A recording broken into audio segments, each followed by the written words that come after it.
आज हम परीक्षा गुरु उपन्यास का सारांश पढ़ेंगे। सबसे पहले हम इस उपन्यास के बारे में कुछ महत्वपूर्ण तथ्यों को जानते हैं। इसके बाद हम इसके मुख्य पात्र को देखेंगे और इसके बाद हम इसका संक्षिप्त सारांश देखेंगे। तो परीक्षा गुरु उपन्यास के जो लेखक है वो लाला श्रीनिवास दास जी हैं। इस उपन्यास का प्रकाशन 25 नवंबर 1882 को होता है। इस उपन्यास को रामचंद्र शुक्ल जो है हिंदी का प्रथम उपन्यास मानते हैं। शुक्ल हिंदी का प्रथम उपन्यास मानते हैं परीक्षा गुरु को, और इस उपन्यास को अंग्रेजी ढंग का हिंदी में रचित पहला मौलिक उपन्यास भी माना जाता है। तो चलिए अब हम इसके पात्रों को देखते हैं। इसके मुख्य पात्र है लाला मदन मोहन, जो कि दिल्ली का एक साहूकार है। यह पात्र जो है महाजनी संस्कृति का प्रतीक के रूप में उपस्थित हुआ है। मध्यवर्गीय सोच से ग्रसित होता है और सामांती प्रवृत्ति से जकड़ा हुआ है। इसके बाद है कामिनी, जो कि मदन मोहन की पत्नी है। ब्रज किशोर इस उपन्यास का पढ़ा लिखा, शिक्षित और बुद्धिमान पात्र है, जो कि पेशे से वकील रहता है। प्रियंवदा ब्रज किशोर की पत्नी है। इसके बाद है मुंशी चुन्नीलाल, जो कि स्वार्थी प्रवृत्ति का इंसान है, पात्र है इस उपन्यास का, और यह जो है प्रभावी बनने के लिए ढोंग करते रहता है। इन्होंने कुछ जो है चीजों को याद कर लिया है और उसी चीज को जो है यह हर किसी के सामने प्रस्तुत करके अपना प्रभाव जमाने की कोशिश में लगे रहते हैं। मास्टर शंभू दयाल यह एक पात्र है जो मदन मोहन का मास्टर रहता है और बाद में जाकर जो है अपने हित के लिए उनसे मदन मोहन से दोस्ती कर लेता है। इसके बाद जो है पुरुषोत्तम दास, यह स्त्रियालु प्रवृत्ति का पात्र है। बैजनाथ रेलवे में नौकर रहता है और लोभ बस बाद में जाकर जो है मदन मोहन का दरबारी बन जाता है। हरकिशोर कपड़ा विक्रेता है, जिससे जो है मदन मोहन का बहस हो जाता है। और इसके बाद बाबूलाल जो है एक अन्य पात्र है, जो मदन मोहन के कुछ एक ही दोस्त जो ब्रज किशोर है वो उनके जो है सच्चे मित्र होते हैं। बाकी जो है चुन्नीलाल, शंभू दयाल, पुरुषोत्तम, बैजनाथ या बाबूलाल, ये सब जो है अपने हित के लिए, लोभ के लिए जो है उनसे दोस्ती करता है और उन्हें गलत संगति में और गलत चीजों में जो है मदन मोहन को गलत चीजों की तरफ, गलत रास्ते पे ढकेल देता है। तो चलिए अब हम देखते हैं इसका केंद्रीय विषय। तो केंद्रीय विषय के रूप में जो है इसमें व्यापारी एवं साहूकारों की जो है जीवन स्थिति का चित्रण किया गया है। नई शिक्षा, आधुनिक कृषि, निज भाषा की उन्नति और महाजनी संस्कृति तथा सामांती प्रवृत्ति भी दिखाई देता है। इसके अलावा पाश्चात्य आधुनिकता का शिकार किस तरह से, पाश्चात्य आधुनिकता का शिकार होकर के किस जो है स्थिति में, किस परिस्थिति में हम पहुंच जाते हैं, इन सब चीजों का चित्रण जो है इस उपन्यास में किया गया है। तो चलिए अब हम इसका संक्षिप्त सारांश देख लेते हैं। इस उपन्यास की कहानी दिल्ली के एक कारोबार व साहूकार मदन मोहन की है, जो महाजनी संस्कृति का प्रतीक है। मध्यवर्गीय सोच व सामान्य प्रवृत्ति से ग्रसित है। मदन मोहन एक समृद्ध वैश्य परिवार में पैदा होता है, पर बचपन में अच्छी शिक्षा और उचित मार्गदर्शन न मिलने के कारण युवावस्था में गलत संगति में पड़कर अपनी सारी दौलत खो बैठता है। इसे अपने पिता की कड़ी मेहनत व धीरज से बड़ी दौलत विरासत में मिलती है, लेकिन वह पश्चिमी आधुनिकता के प्रवाह में पड़कर तथा कुसंगति यानी कि गलत मित्रों के बहकावे में आकर अपने हितैषी मित्र ब्रज किशोर से दूर हो जाता है तथा कई तरह के गलत मार्ग जैसे जुआ, फिजूल खर्ची, शराब, वेश्या आदि की ओर अग्रसर होकर लगातार अपव्यय के कारण कई तरह के संकटों में फंस जाता है तथा भारी कर्ज में भी डूब जाता है। समय पर अदा न कर पाने से वह उसे कुछ समय के लिए जेल भी जाना पड़ता है। अंततः इस कठिन स्थिति में उसे अपने बुद्धिमान व शिक्षित वकील मित्र ब्रज किशोर का मदद मिलता है तथा उसकी खोई हुई संपत्ति उसे ब्रज किशोर वापस दिलाता है। साथ ही सही उपदेश देकर उसे अपनी गलतियों का एहसास भी कराता है। तो यह था इस उपन्यास का संक्षिप्त सारांश। अब हम इस उपन्यास से संबंधित कुछ इंपॉर्टेंट प्रश्नों को देखेंगे, जो कि न्यू एग्जाम पैटर्न पर बनाया गया है। जिस तरह से 2020 में, 2021 में एग्जाम में प्रश्न पूछे गए हैं, उसको ध्यान में रखकर ये प्रश्न आपके लिए मैं यहाँ पर बनाई हूँ। तो चलिए, ये प्रश्न बहुत इंपॉर्टेंट है, ध्यान से देखिए। पहला प्रश्न है, परीक्षा गुरु किस प्रकार का उपन्यास है? ऑप्शन है ए ऐतिहासिक, बी उपदेशात्मक, सी नीतिपरक और डी व्यंग्यात्मक। आप प्रश्नों का उत्तर दीजिए और कमेंट में जरूर बताइए कि आपने कितने प्रश्न सही किए हैं।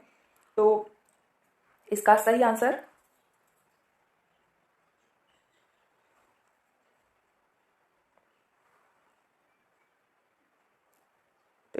आंसर होगा एक, यानी ए और सी दोनों सही है। इसका जो है सही आंसर बी और सी होगा, यानी दूसरा ऑप्शन जो है वो सही है। यह उपन्यास उपदेशात्मक है और नीतिपरक भी कह सकते हैं। इसमें एक उपदेश दिया गया है, तो इसलिए इसका आंसर जो है बी और सी होगा, यानी दूसरा। अगला प्रश्न देखते हैं। दूसरा प्रश्न है, दिल्ली के साहूकारों की स्थिति पर आधारित उपन्यास है। ऑप्शन है ए परीक्षा गुरु, बी बामा शिक्षक, सी देवरानी जेठानी की कहानी और डी भाग्यवती। तो इसका आंसर दीजिए कूट में। तो इसका सही आंसर होगा 4, यानी कि केवल ए जो है सही आंसर है, यानी कि परीक्षा गुरु जो है वो दिल्ली के साहूकार की स्थिति पर आधारित उपन्यास है। अगला प्रश्न है, निम्नलिखित में से किस उपन्यास को हिंदी में रचित अंग्रेजी ढंग का प्रथम मौलिक उपन्यास माना जाता है? ऑप्शन है ए परीक्षा गुरु, बी वामा शिक्षक, सी देवरानी जेठानी की कहानी और डी भाग्यवती। इसी पैटर्न पर जो है आपके एग्जाम में प्रश्न पूछा जाता है। 2021 में जो एग्जाम हुआ उसमें तो सारे प्रश्न ऐसे ही ऑप्शन उसके दिए हुए थे। आपको अब सरल तरीके से ऑप्शन नहीं दिया जाता है कि आप ए बी सी डी में से कोई एक सिलेक्ट कर लीजिए। आपको 4 ऑप्शन में से 2 या 3 ऑप्शन, कम से कम 2 या 3 ऑप्शन के बारे में आपको जानकारी होना चाहिए, तभी आप जो है अपने प्रश्न को सही कर सकते हैं। जैसे कि यहाँ पर इसका सही आंसर जो है ए है। हमें पता है कि ए कन्फर्म है, लेकिन ए के साथ यहाँ ऑप्शन में सी भी दिया हुआ है और यहाँ पर अगर रहता है ए और डी दोनों रहता, तो ऐसे जब एग्जाम में आता है प्रश्न तो हम कंफ्यूज हो जाते हैं। इसलिए विस्तार से पढ़िए और सही सभी चीज़ों को ध्यान में रखिए। तो इसका जो है सही आंसर होगा 4, यानी कि केवल ए परीक्षा गुरु उपन्यास जो है इसे हिंदी में रचित अंग्रेजी ढंग का प्रथम मौलिक उपन्यास माना जाता है। अगला प्रश्न है, परीक्षा गुरु उपन्यास में ऑप्शन है रईस साहूकार मदन मोहन के अंग्रेजी सभ्यता की नकल और अपव्यय की कथा है, बी है मदन मोहन सामान्य प्रवृत्ति से मुक्त है, सॉरी यहाँ पर होगा सामांती प्रवृत्ति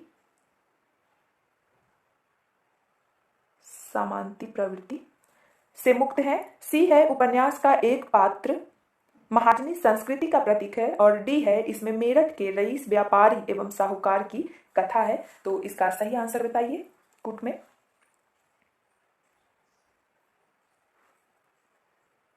तो इसका सही आंसर होगा 1, यानी कि ए और सी नंबर ऑप्शन जो है वो सही है। ए रईस साहूकार मदन मोहन के अंग्रेजी सभ्यता की नकल और अपव्यय की कथा जो है परीक्षा गुरु उपन्यास में है। बी जो है मदन मोहन सामांती प्रवृत्ति से मुक्त है, तो यह जो है सामांती प्रवृत्ति से मुक्त नहीं है, सामांती प्रवृत्ति से ग्रसित है, इसलिए यह ऑप्शन आपका नहीं होगा। तीसरा है उपन्यास का एक पात्र महाजनी संस्कृति का प्रतीक है, तो ये सही होगा। इस उपन्यास का जो पात्र है लाला मदन मोहन वो महाजनी संस्कृति का प्रतिनिधित्व है, तो ये ऑप्शन होगा। और डी है इसमें मेरठ के रईस व्यापारी साहूकार की कथा है, तो यहाँ पर गलत है, मेरठ नहीं होगा, दिल्ली के रईस व्यापारी और साहूकार की कथा है। तो इस तरह से ही आपके एग्जाम में जो है ऑप्शन दिया जाता है और कंफ्यूज किया जाता है। तो ये सब छोटी छोटी चीजें आपको अच्छे से ध्यान में रखना है, इसलिए इसका सही आंसर होगा ए और सी। अगला प्रश्न देखते हैं। अगला प्रश्न है, परीक्षा गुरु उपन्यास के संबंध में कौन सा विचार सही है? ऑप्शन है ए यह अंग्रेजी ढंग का हिंदी में रचित प्रथम मौलिक उपन्यास नहीं है, बी है यह हिंदी का प्रथम उपन्यास है, सी है इसमें अंग्रेजी सभ्यता से ग्रसित मानसिकता को दिखाया गया है और डी है इसमें दिल्ली के एक व्यापारी संगठन की कथा है। तो इसका आंसर बताइए कूट में।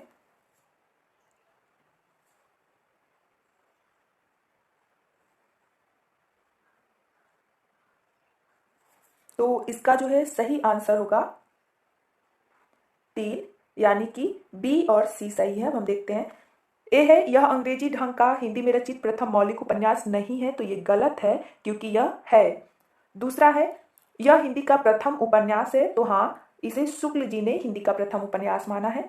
तीसरा है इसमें अंग्रेजी सभ्यता से ग्रसित मानसिकता को दिखाया गया है, तो ये भी सही है, इसमें अंग्रेजी सभ्यता से ग्रसित मानसिकता को दिखाया गया है।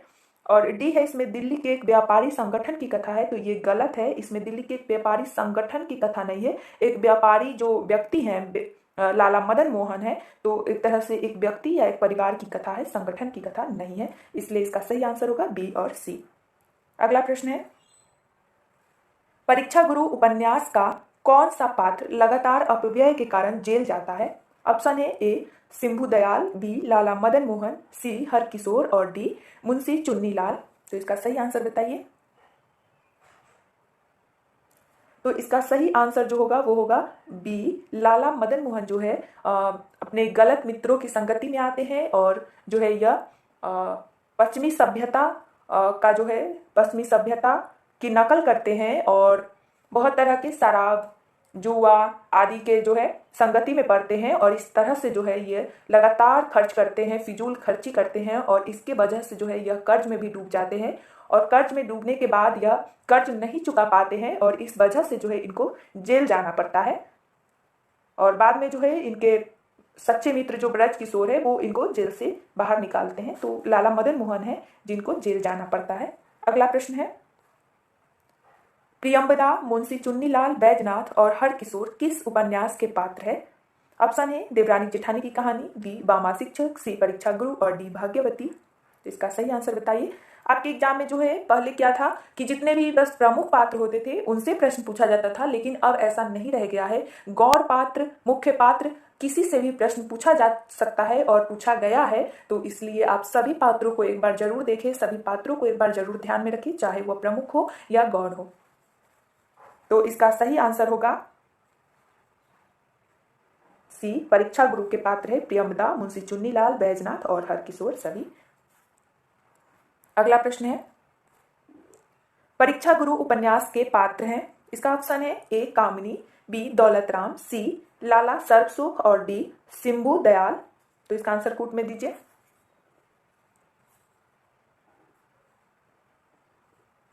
तो इसका सही आंसर है एक, यानी कि ए और सी कामिनी और सिंभू दयाल। सॉरी, यहाँ पर जो है ऑप्शन गलत दिया हुआ है, यहाँ पर सॉरी इसका जो है सही आंसर एक नहीं होगा, दो होगा। ए और डी कामिनी और सिंभू दयाल जो है इस उपन्यास के पात्र है। दौलतराम और लाला सर्वसुख जो है देवरानी जेठानी की कहानी उपन्यास के पात्र हैं। अगला प्रश्न देखते हैं। अगला प्रश्न है परीक्षा गुरु उपन्यास में लाला मदन मोहन ग्रसित है। ऑप्शन है ए मध्यवर्गीय सोच से, बी भारतीय सभ्यता से, सी सामांती प्रवृत्ति से और डी सुसंगति से। तो इसका सही आंसर कूट में दीजिए।